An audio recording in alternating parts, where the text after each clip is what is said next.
Šodien mums ir uzdevums sagatavot šo te fotografiju klientam priekš iPhone 16 Pro modeļa, lai klients varētu to ideāli uzlikt uz telefona korpusa vai telefona vāciņa.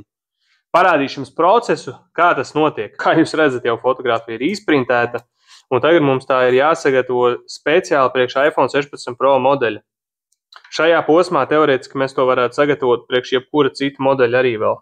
Sākumā mēs noņemam šo te aizsargplēvīti. Šī aizsargplēvīte ir domāta, lai neveidotos nekādu pirkstu nospiedumu un putekļi starp virsējo aizsargslāni un bildi.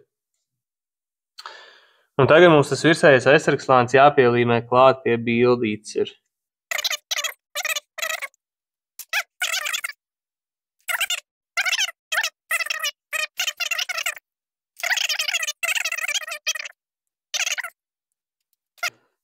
Šādi ir tas materiāls sagatavots, ko mēs tālāk varēsim likt mašīnā CNC un griezt ārā.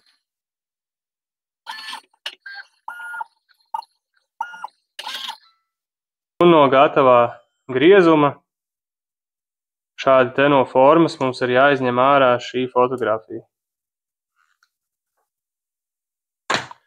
Šis ir gatavais materiāls, ko mēs sūtīsim klientam. Video beigās sanāca pat vēl labāks, jo klients bija tik laipns, ka uzfilmēja visu uzklāšanas procesu arī. Milzīgs paldies viņam par to. Kā redzat, klients uzklāja fotografiju uz iPhone 16 Pro. Uzklāšana nav gluži kā uzlīmīte, jo šī nav uzlīme, šī ir fotografija, taču pie katra sūtījuma ir pievienota pamācība un uzklāšanas process tiešām vienkārši. Foto tiešām sirsnīgs, rezultāts ir brīnišķīgs. Ja arī vēlaties tādu, nākat uz goodcover.cu.